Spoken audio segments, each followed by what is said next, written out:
Perintah Kaisar Naga. Bab 641 sampai dengan 650. Audiobook Novel Silat. Episode 65. Kekanak-kanakan. Tepat setelah suara Yansen jatuh, suara centil datang dari luar. Semua orang melihat sekeliling dan menemukan seorang gadis yang sangat cantik datang dari luar. Gadis itu memiliki kuncir dan tampak seperti seorang siswa. "Kamu siapa?" Yansen menatap gadis itu dan bertanya dengan ekspresi muram. Jika itu adalah gadis biasa, melihat penampilan Yansen, dia mungkin akan ketakutan, tetapi gadis itu tidak menganggapnya serius. "Saya datang dari Kyoto untuk bertemu Dev." Begitu kata-kata gadis itu keluar, semua orang saling memandang, dan kemudian semua memandang Yuki. Mereka semua tahu bahwa Dev telah tinggal di Kyoto selama beberapa hari, tetapi Dev tidak ingin dikejar oleh seorang gadis dari Kyoto segera setelah dia kembali. "Kamu siapanya, Dev? Apa yang ingin kamu lakukan dengan Dev?" Yuki menatap gadis itu dengan sedikit permusuhan di matanya dan bertanya. Gadis itu melirik Yuki, dan kemudian tersenyum menghina. "Kamu adalah Yuki, kan? Kamu benar-benar cantik, tapi itu hanya vas, dan kamu tidak memiliki nafas di tubuhmu. Kamu ikuti saja Dev seperti ini." Sesuatu terjadi tadi malam. Ya, Dev tidak punya apa-apa untuk melindungimu sepanjang waktu. Kamu, mata Yuki melebar, wajahnya penuh amarah, dia akan menyerang gadis itu, tetapi Elias menghentikannya. Elias melihat bahwa gadis itu memiliki temperamen yang luar biasa, dan dia berasal dari Kyoto, jadi lebih baik tidak membuat musuh saat ini. "Gadis, saya tidak tahu apa yang ingin Anda lakukan dengan Dev?" Elias bertanya pada gadis itu. "Aku di sini untuk memberinya sesuatu, di mana dengan Dev?" Gadis itu bertanya. Tuan Chen masih berkultivasi di kamarnya, dan dia belum keluar selama 3 hari. Elias berkata dengan jujur. "Lalu kenapa kamu tidak membangunkannya dengan cepat? Bencana akan terjadi dalam 3 hari, jadi jangan terburu-buru dan memikirkan tindakan balasan." Seperti yang dikatakan gadis itu, dia akan melangkah maju dan mendorong pintu untuk membangunkan Dev. Hanya saja Yansen dan Fata menghentikannya secara langsung. Kultivasi Tuan Chen, tidak ada yang bisa mengganggunya, kecuali Tuan Chen bangun sendiri. Yansen dan Fata tahu bahwa ketika Dev sedang berkultivasi, sangat tabu bagi orang lain untuk mengganggunya, jadi mereka menghentikan gadis itu. Gadis itu memandang Yansen dan Fata dan memutar matanya tanpa sadar, tetapi dia tidak bersikeras, tetapi berjalan ke samping. Sinar kesadaran ilahi memancar dari tubuh gadis itu, dan langsung menuju Dev untuk menjelajah.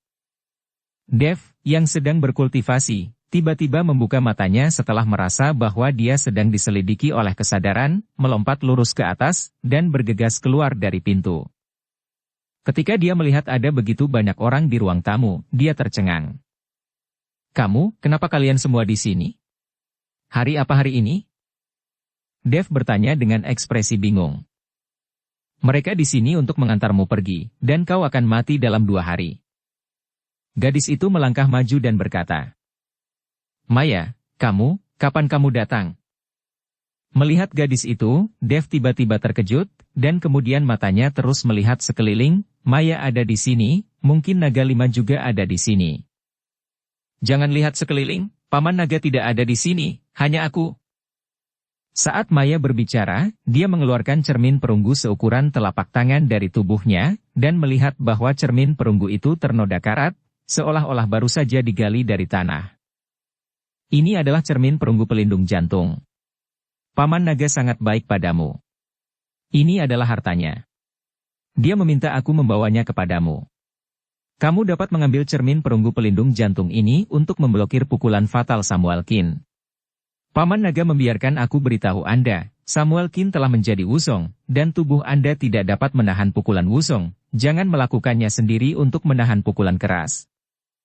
Maya melemparkan cermin perunggu ke Dev, berbalik dan berjalan keluar setelah berbicara, dan pergi tanpa melihat ke belakang.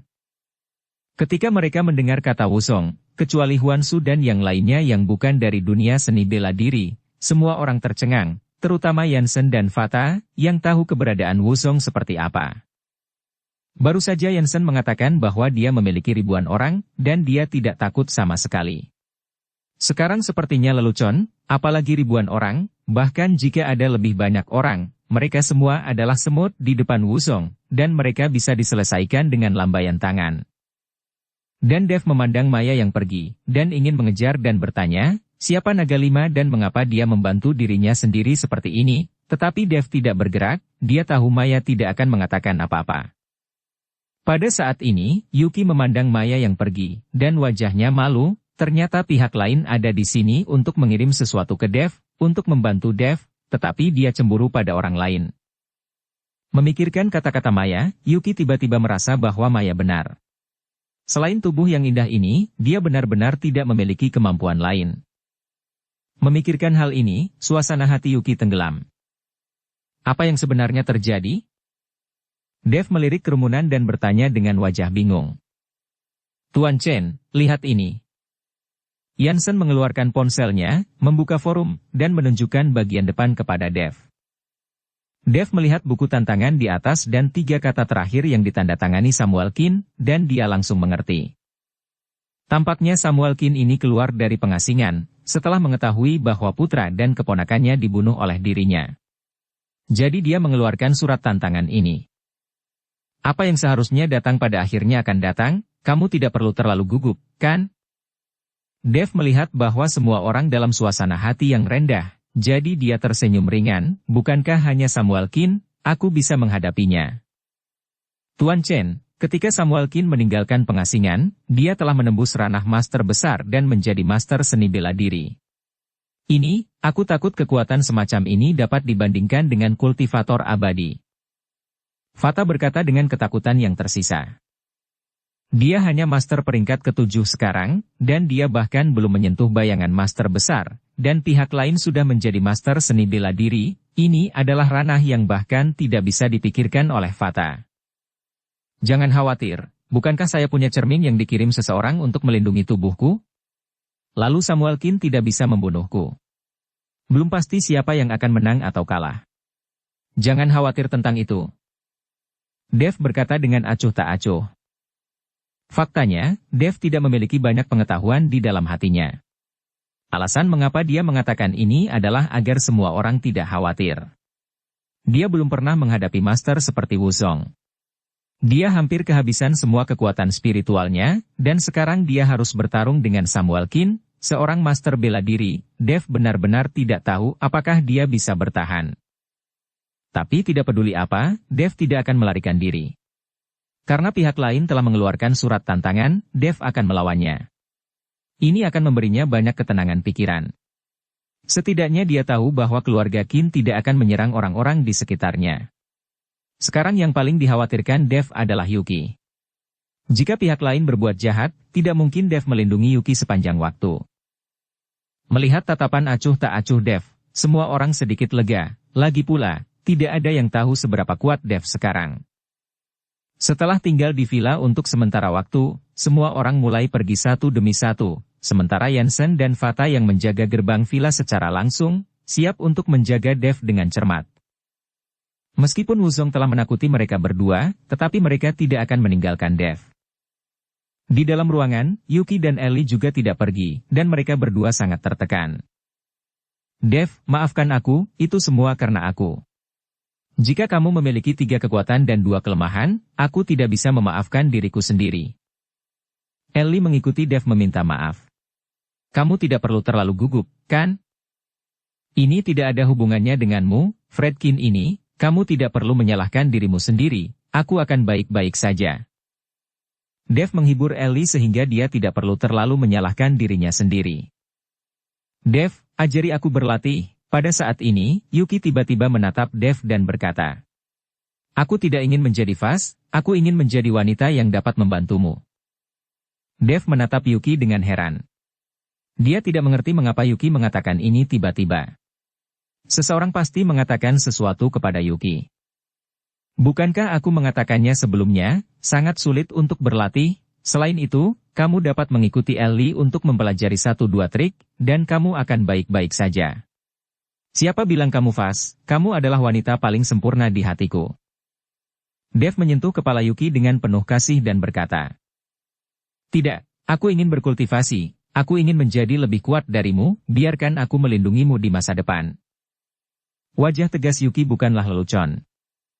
Dev memandang Yuki seperti itu, dan hatinya tergerak, tetapi meskipun dia telah memasuki ranah ini dia tidak tahu bagaimana membawa orang ke dunia keabadian, atau bagaimana mengajar orang untuk berlatih.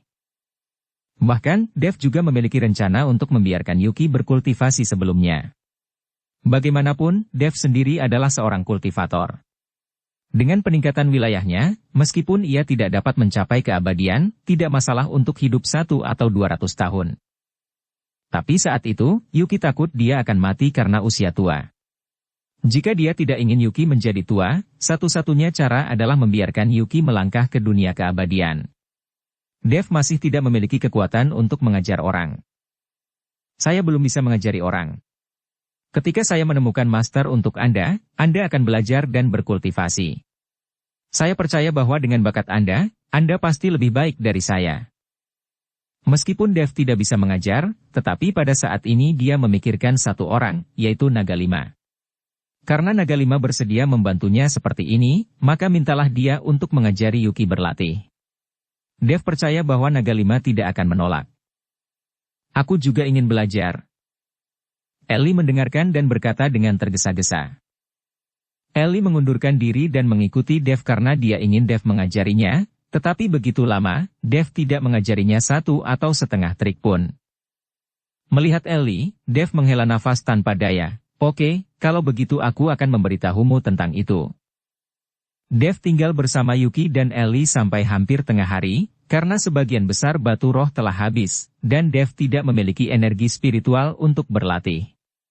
Dengan jenis stiker di wajahnya, Dev segera mendapatkan stiker di wajahnya.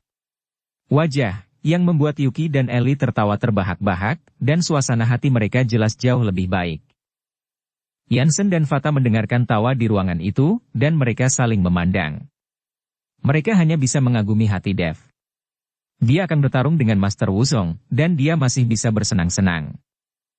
Berhenti bermain, kalian berdua selalu menang, sudah siang, ayo makan. Dev berniat untuk pergi makan bersama Yuki dan Ellie. Meskipun Yuki sedang memasak sedikit sekarang, masih jauh untuk mencapai rasa yang sempurna. Apa? Kamu tidak suka makanan yang aku masak, jadi kamu harus makan di luar. Yuki bertanya pada Dev.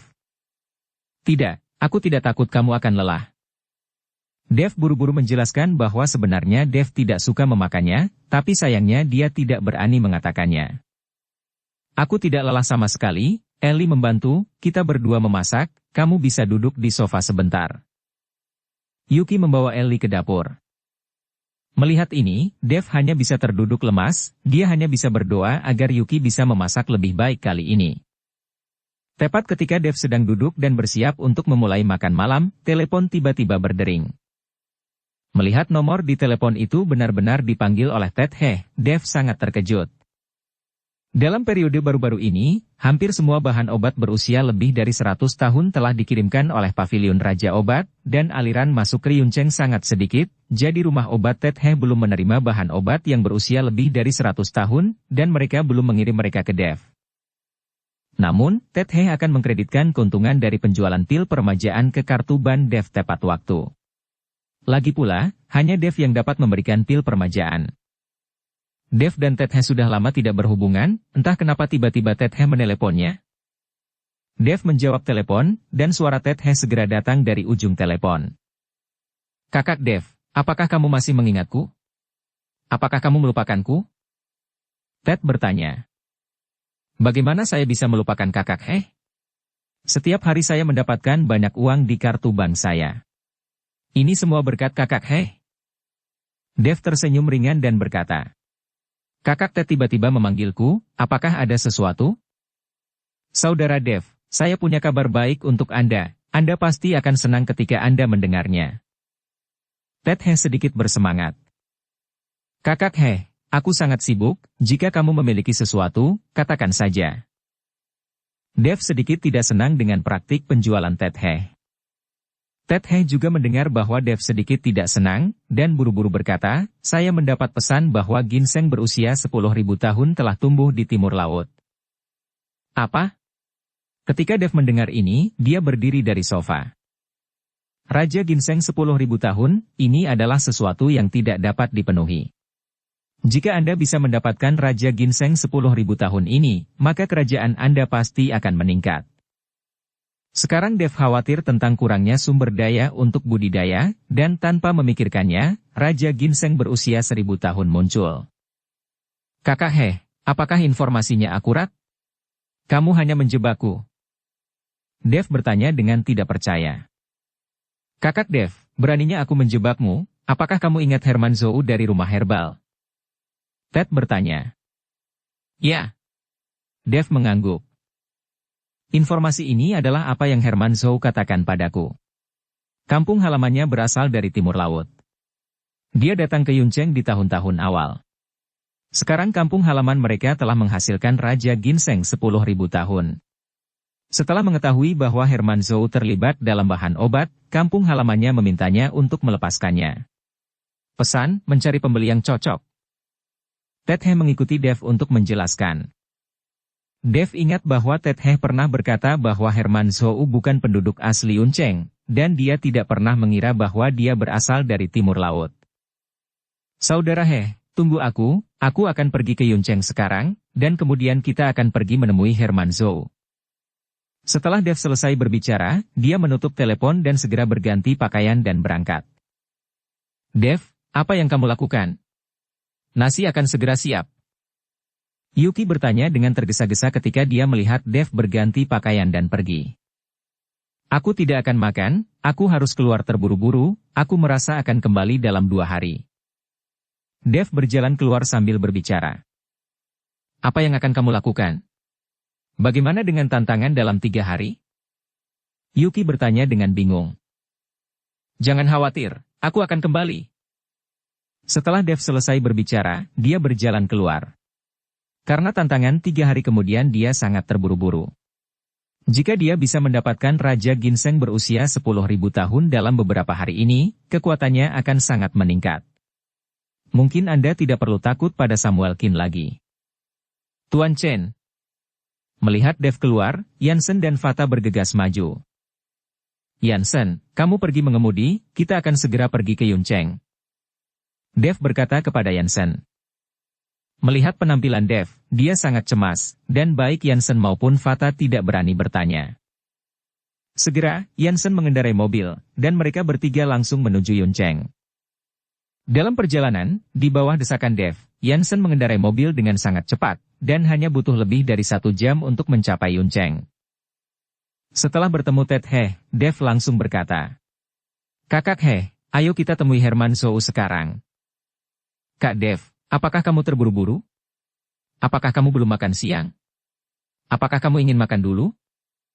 Ted He tidak mengira Dev akan begitu cemas, jadi dia datang tanpa makanan. Tidak ada waktu, ayo pergi sekarang. Dev menarik Ted He ke atas dan pergi. Begitu mereka keluar, mereka bertemu dengan Yurigu dan Yumigu, keduanya tercengang ketika melihat Dev. Dalam sekejap mata, dia tidak melihat Dev untuk sementara waktu, tetapi ketika dia tiba-tiba melihat Dev di Yuncheng lagi, hati Yumigu yang tenang kembali bergetar. Kakak ipar, kapan kamu datang? Di mana adikku Yuki?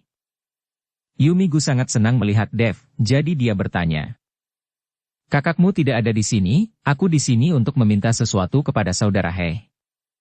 Setelah Dev selesai berbicara, dia membawa Ted He dan pergi. Karena waktunya terlalu singkat, dia tidak punya waktu untuk mengobrol dengan para sister. Melihat Dev lewat, Yumigu ingin membuka mulutnya untuk mengatakan sesuatu, tapi dia tidak mengatakan apa-apa. Yumi, kamu makan dengan Yuri dulu, jangan tunggu aku akan kembali dengan kakak Dev setelah menyelesaikan bisnis.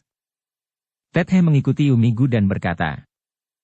Yumigu tidak berbicara, tetapi diam-diam memperhatikan punggung Dev masuk ke dalam mobil. Sampai mobil itu menghilang, Yumigu tidak bergerak. Ketika dia berada di keluarga Wei di ibu kota provinsi, Yumigu akan ketakutan setengah mati, dia siap untuk mati, tetapi ketika dia putus asa, Dev muncul, dan dia tidak akan pernah melupakan adegan ketika Dev muncul. Kakak, Kamu dan Dev itu tidak sama, jadi jangan pikirkan apa-apa, belum lagi Dev masih pacar saudara perempuan Yuki, jadi kamu tidak bisa merebutnya dari saudara perempuan Yuki, kan?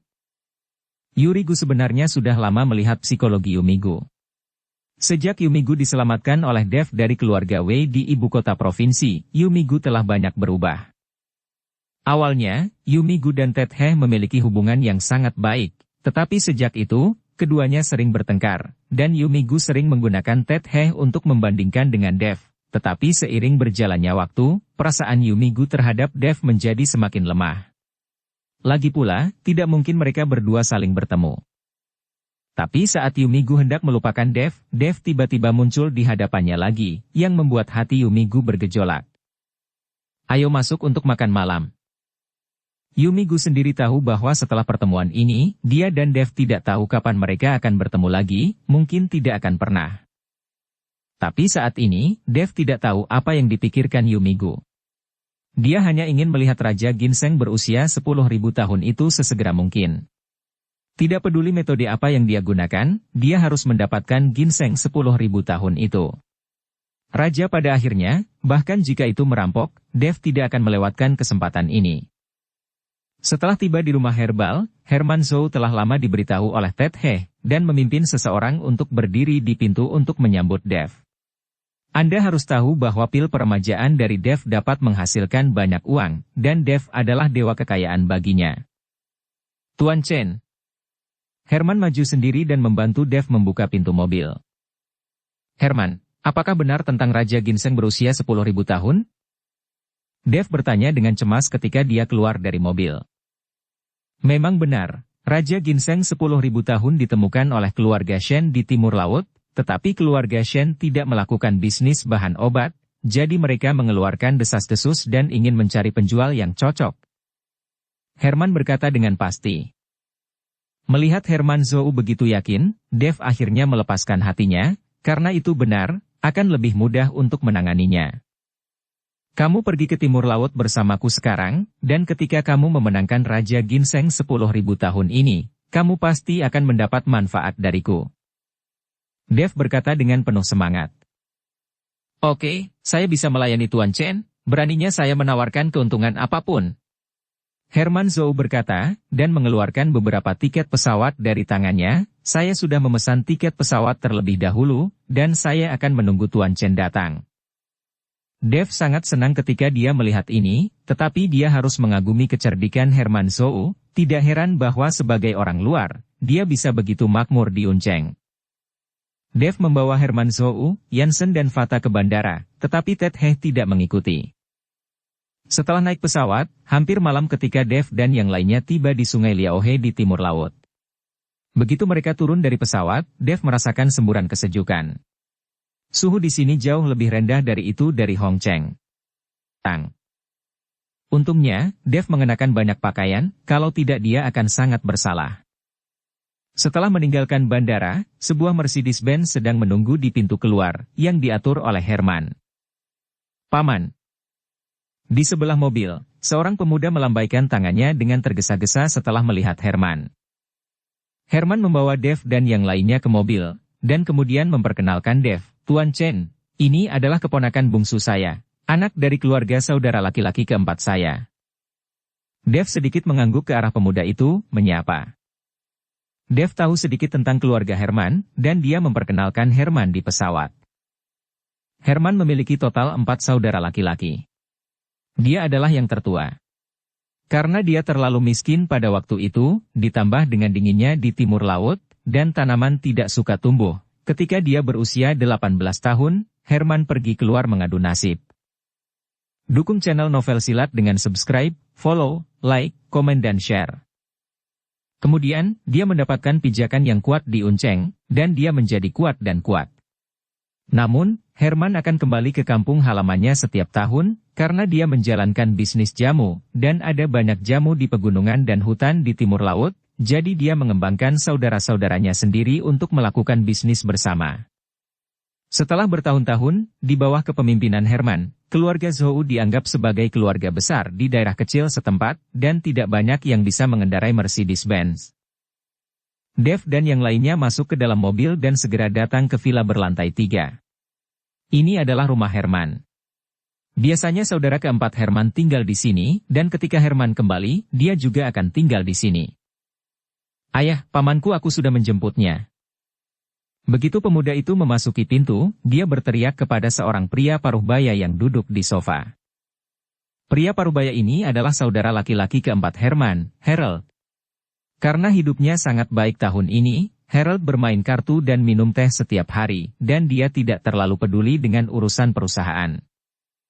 Melihat kakak tertuanya kembali, Harold buru-buru bangkit. Saudaraku, mengapa kamu di sini begitu cepat? Apakah kamu takut ginseng raja akan diambil oleh orang lain?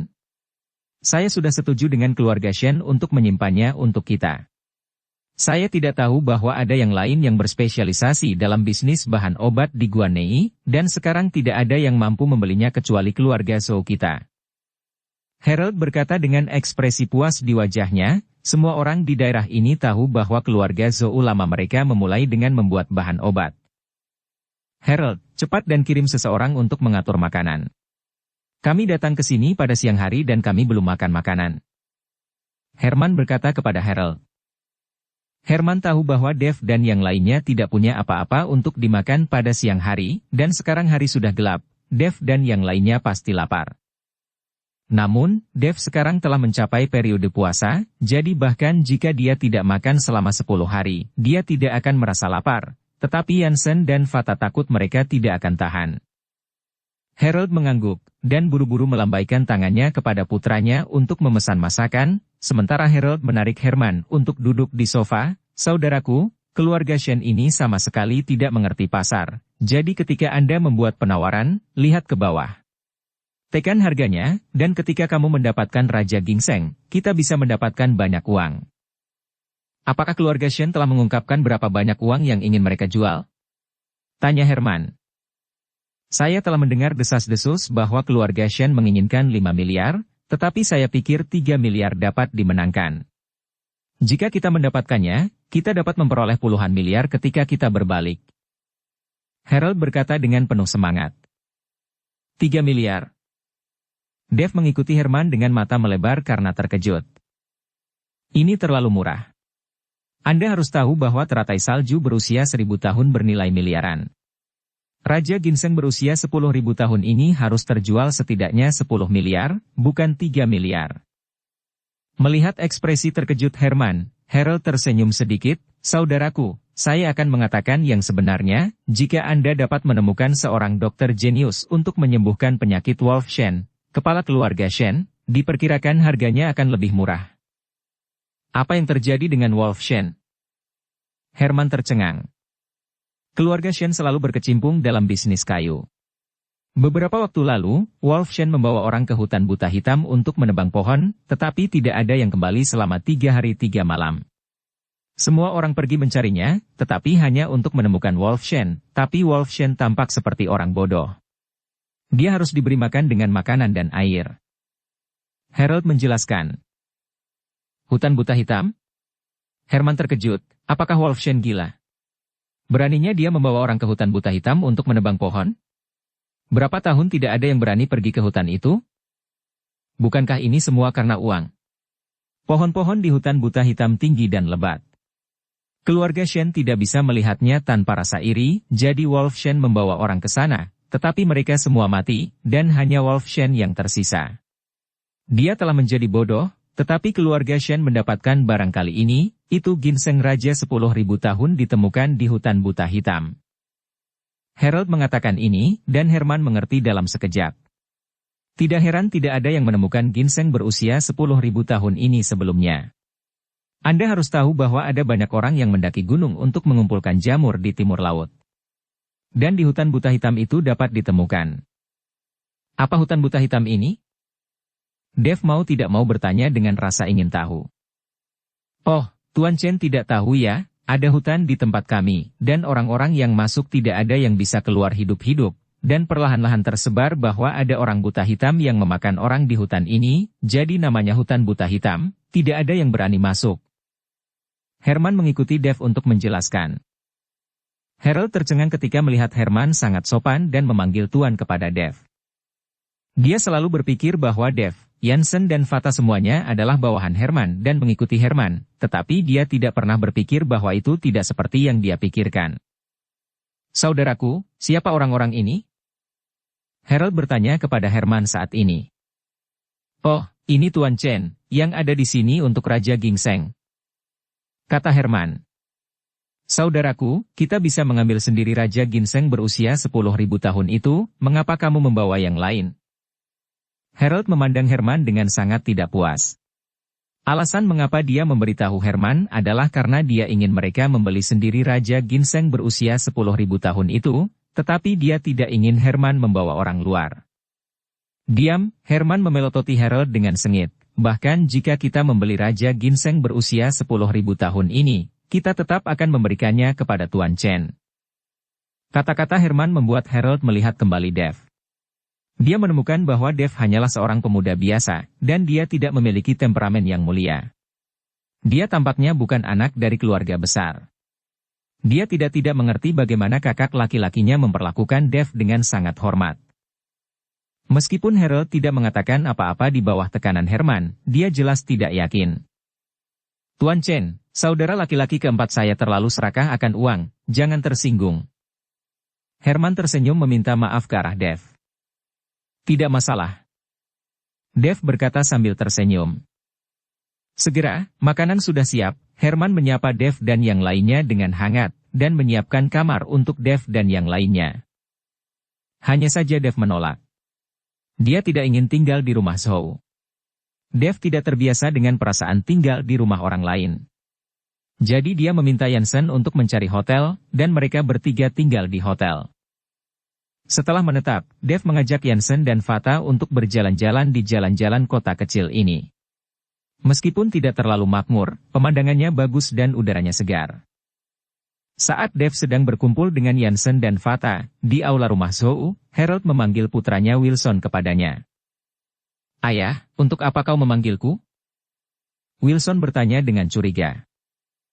Harold melihat ke kamar Herman, dan kemudian berbisik kepada Wilson, apakah kamu tahu di mana 3 orang dari pamanmu tinggal? Aku tahu, atau aku memberitahu Anda lokasi hotel mereka. Wilson mengangguk. Itu bagus, kamu pergi beritahu Lex Lam, biarkan dia memimpin orang untuk menakuti 3 orang, yang terbaik adalah menakuti 3 orang itu. Harold memerintahkan. Bukankah paman membawa ketiga orang itu? Wilson tampak bingung. Aku tidak tahu apakah pamanmu diberi obat-obatan apa, dan bahkan membawa orang luar untuk mengambil bisnis. Ketiga orang ini datang untuk Raja Ginseng. Pamanmu ingin memberikan Raja Ginseng kepada orang lain. Itu 10 miliar uang, bagaimana Anda bisa menyerahkannya kepada seseorang? Biarkan Lex Lam mengusir ketiga orang ini, lalu kita akan memenangkan Raja Ginseng berusia 10.000 tahun, dan ketika uang itu dihasilkan, saya akan membelikan Anda sebuah Porsche. Harold mencondongkan tubuh ke telinga Wilson dan berbisik. Begitu Wilson mendengar kata Porsche, dia segera menganggukkan kepalanya seperti ayam yang mematuk nasi. Ayah, jangan khawatir, aku pasti akan menanganinya. Setelah Wilson selesai berbicara, dia berlari keluar dan pergi mencari Lex Lau itu. Bahwa Lex Lau adalah gangster terkenal dalam radius 100 mil. Dia memiliki ratusan adik laki-laki. Dia biasanya mencari nafkah dengan menerima beberapa biaya perlindungan.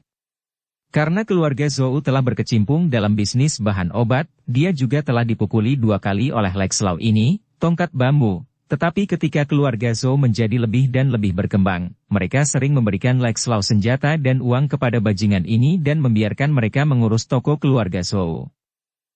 Setelah bolak-balik, keluarga Zhou menjadi akrab dengan Lex Lau, dan Lex Lau akan menjadi pengawal pribadi keluarga Zhou. Dengan cara ini, tidak ada yang berani memprovokasi keluarga Zhou, tetapi ada satu pengecualian, yaitu keluarga Shen. Keluarga Shen membuat kekayaan mereka relatif awal, dan mereka masih dalam bisnis kayu. Mereka semua tahu bahwa penebangan di pegunungan adalah tentang kerja keras dan pekerjaan yang mengancam jiwa, jadi bahkan jika mereka veteran, mereka tidak akan berani memprovokasi. Keluarga Shen. Kelompok penebang pohon di bawah keluarga Shen sudah cukup. Para bajingan ini sedang minum pot. Setelah Dev membawa Jansen dan Fata berkeliling, dia kembali ke hotel. Tetapi Dev dan yang lainnya baru saja berjalan ke pintu hotel, tetapi mereka langsung dihadang oleh sekelompok orang jahat dengan tongkat di tangan mereka. Dev melirik orang-orang di depannya, mereka semua adalah orang biasa, bahkan tidak ada satupun seniman bela diri, dan dia mengerti bahwa orang-orang ini hanyalah gangster. Dev terlalu malas untuk memperhatikan mereka dan mundur selangkah, sementara Jansen maju selangkah dan berdiri tepat di depan sekelompok orang. Jansen telah menjadi kaisar bawah tanah selama bertahun-tahun, dan dia telah lama memiliki temperamen kakak seperti itu. Dia hanya berdiri di luar seperti ini. Orang-orang di depannya semua tercengang ketika mereka melihat Jansen, dan tanpa sadar mengambil 2 langkah mundur. Apa yang kamu lihat? Pada saat ini, di antara sekelompok orang, seorang pria dengan bahu besar dan pinggang bundar dan tidak ada rambut di atas kepalanya meraung ke Jansen. Orang ini adalah Lexlau. Melihat bawahannya ditakuti oleh Jansen sendirian, Lexlau merasa tidak mampu untuk menutup wajahnya, jadi dia berdiri. Melihatmu? Jansen bertanya dengan jijik. Apakah kamu tahu bahwa ini adalah wilayahku? Sekarang kamu segera tinggalkan Liaohe untukku, jangan biarkan aku melihat kalian bertiga, atau aku akan mematahkan kakimu. Lexlau itu berkata dengan keras. Brengsek, aku akan memberimu wajah. Kamu berani memainkan tombak besar di depan Guan Gong. Saat aku nongkrong, kalian masih kencing di celana dan bermain di lumpur. Guan Gong bernama asli Guan Yu atau Guan Kong yang merupakan jenderal hebat di bawah kepemimpinan Liu Bei yang juga bersumpah dengan darah menjadi 3 saudara, Liu Bei, Guan Yu dan Zheng Fei. Karena skill bertempurnya yang hebat, orang Tiongkok menyembah Guan Yu, Guan Kong, sebagai dewa perang. Di mana Jansen menderita kemarahan semacam ini, dan dia berencana untuk bertindak setelah dimarahi. Namun pada saat ini, mata Dev tiba-tiba melihat sosok yang dikenalnya, yaitu Wilson, keponakan Herman. Wilson bersembunyi di balik pohon besar, diam-diam memperhatikan situasi di depannya. Meskipun sekarang gelap dan jaraknya tidak terlalu dekat, setelah Dev memasuki periode ini penglihatannya jelas berbeda dari orang biasa, dan dia melihat Wilson secara sekilas. Melihat Wilson, Dev segera memahami semua yang ada di hatinya. Dia mengulurkan tangannya untuk menghentikan Jansen, dan kemudian berkata kepada senjata lama, saudaraku, kami baru di sini, dan sepertinya tidak ada tempat untuk menyinggungmu, mengapa kamu mengusir kami? Lexlau memandang Dev, kamu tidak menyinggungku, tetapi kamu menyinggung seseorang yang seharusnya tidak kamu singgung. Seseorang menyuruhmu keluar, mengerti? Dimengerti, Dev mengangguk, sepertinya tebakannya benar. Setelah selesai berbicara, Dev melewati Lexlau dan yang lainnya dan berjalan menuju hotel. Lexlau melihat bahwa Dev mengabaikan mereka, berjalan langsung ke dalam, dan segera mengulurkan tangannya untuk menghentikan Dev. Tapi saat Lexlau mengulurkan tangannya, Jansen juga melakukannya, meraih lengan Lexlau dan memutarnya dengan sedikit kekuatan. Apa? Rasa sakit yang parah membuat Lex tua itu mengaum. Dev terus berjalan ke dalam seolah-olah dia tidak mendengar jeritan, sementara Fata juga tersenyum, Jansen, orang-orang ini semua diserahkan kepadamu, aku akan tidur. Jangan menunggu setengah menit, ayo tidur bersama. Ketika Jansen melihat bahwa Fata akan pergi, dia segera menjadi cemas. Sekarang Jansen dan Fata telah tidur bersama untuk waktu yang lama, dan mereka telah mencapai usia mereka, jadi tidak masalah. Fata berjalan ke hotel sambil tersenyum, tetapi Jansen sedang terburu-buru. Dengan lambaian tangannya yang tiba-tiba, embusan angin bertiup. Jansen buru-buru mengejar Fata, tetapi Wilson, yang bersembunyi di balik pohon saat ini, melihat situasi ini, matanya sangat terkejut sehingga matanya jatuh, dan dia duduk di tanah. Dev kembali ke kamarnya dan berdiri di dekat jendela memandangi hutan pegunungan yang rimbun tidak jauh. Dia tidak tahu berapa banyak ramuan obat langka di hutan. Kali ini Dev tidak punya waktu, kalau tidak dia benar-benar ingin berjalan-jalan di Black Blind Forest hanya di tempat yang sulit dijangkau akan ada tanaman obat tua. Setelah menonton sebentar, Dev berbaring di tempat tidur siap untuk tidur, tetapi suara Jansen dan Fata datang dari kamar sebelah, yang membuat Dev tidak berdaya dan hanya bisa bangun dan duduk bersila. Redaman suara hotel kecil ini sangat buruk. Merasakan energi spiritual surga dan bumi, energi spiritual di sini jelas jauh lebih kuat daripada Hong Cheng. Meskipun untuk ranah Dev, aura seperti itu hanya setetes di ember, tetapi dia tetap tidak bisa tidur, jadi Dev mulai berlatih. Setelah sepanjang malam pelatihan, energi spiritual dalam dantian Dev hampir tidak menunjukkan gerakan apapun, energi spiritual dari dunia ini saja tidak banyak berguna bagi Dev. Pada saat ini, Yansen mengetuk pintu, meminta Dev untuk sarapan, dan kemudian pergi ke rumah Zhou bersama, dan Herman membawa mereka ke rumah Shen untuk membahas masalah Raja Ginseng. Dev membuka pintu, dan Yansen berkata sambil tersenyum, "Tuan Chen, apakah Anda terbiasa tinggal di kamar hotel kecil ini?" "Ya, ini bagus, tapi isolasi suaranya agak buruk." Dev berkata dengan setengah tersenyum tetapi tidak tersenyum.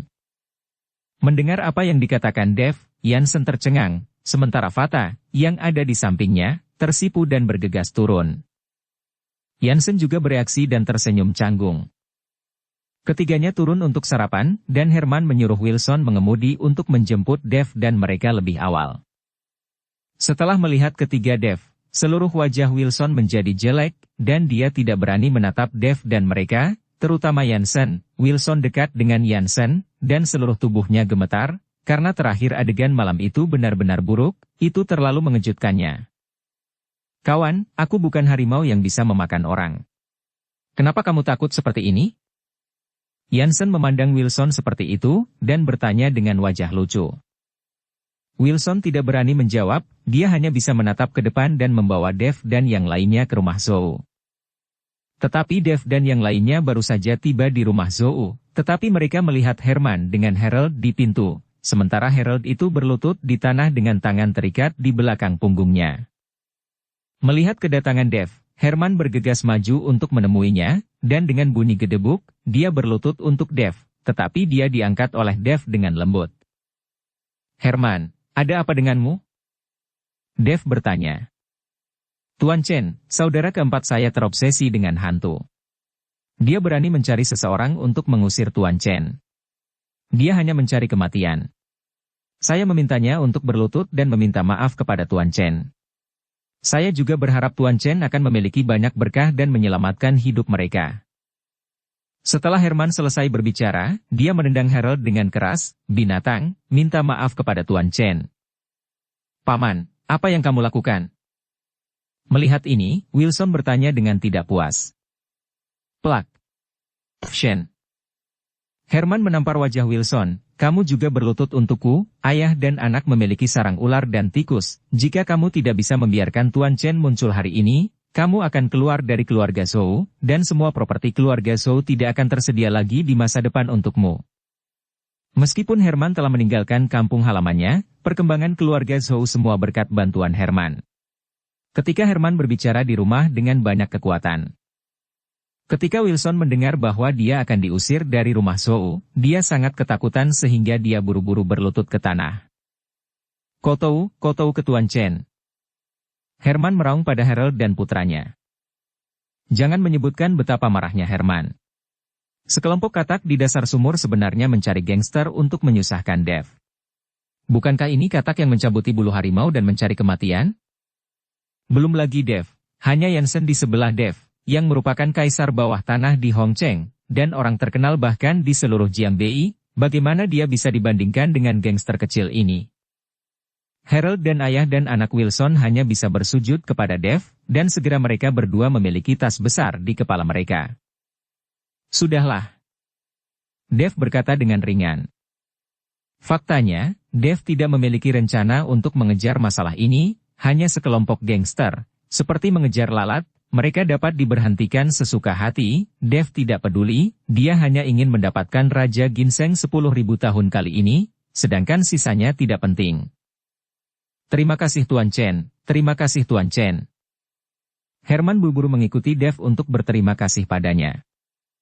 "Jangan terlambat, ayo pergi dan lihat Raja Ginseng 10.000 tahun, agar tidak terlalu banyak mimpi di malam hari." Dev tidak bisa tinggal lama di sini karena dia masih memiliki tantangan, dia hanya punya satu hari ini, dan dia harus terbang kembali besok. "Oke, kita akan segera pergi ke rumah Shen." Herman mengangguk, dan secara pribadi mengantar Dev dan yang lainnya menuju rumah Shen. Melihat mobil yang lewat, Wilson, yang berlutut di tanah, bertanya. "Ayah, Apa asal-usul ketiga orang ini? Wajah Harold pucat saat ini, dan seluruh tubuhnya sedikit gemetar. Jangan tanya, kami hampir merindukan langit. Setelah berbicara, Harold merosot ke tanah. Karena kota kabupaten tidak besar, Dev dan yang lainnya dengan cepat tiba di keluarga Shen. Rumah keluarga Shen jelas lebih mewah daripada rumah Herman. Dev mengikuti Herman ke rumah Shen. Begitu dia memasuki halaman, dia merasakan angin yang suram bertiup, dan suhunya jelas turun banyak. Herman dan Jansen semua mengencangkan pakaian mereka. Apa-apaan ini cuaca, jelas musim panas, tapi sangat dingin. Jansen berkata dengan bergidik. Cukup dingin. Fata juga mengikutinya. Seperti itulah timur laut. Anda tidak bisa membedakan 4 musim dalam setahun. Bahkan jika salju turun dengan istilah matahari seperti itu, tidak ada yang aneh tentang itu. Herman menjelaskan. Tapi Dev tidak mengatakan apa-apa, tetapi melihat sekeliling dengan alis yang sedikit berkerut, apakah ini penggalian kuburan leluhur orang lain? Yinki sangat berat. Herman tidak mengerti kata-kata Dev, tetapi Jansen dan Fata mengerti. Karena keduanya mengikuti Dev, tetapi mereka telah melihatnya. Saat itu di ibu kota provinsi, keluarga Jiang membunuh begitu banyak gadis dan mengubur mereka di lereng bukit. Pada saat itu, Dev melihat ada banyak yin, jadi dia memerintahkan seseorang untuk membawanya ke sana. Sekarang Dev mengucapkan kata-kata seperti itu, Jansen dan Fata sama-sama mengerti mengapa mereka merasa kedinginan. Bersambung ke episode 66. Dukung kami dengan subscribe, follow, like, komen dan share. Terima kasih.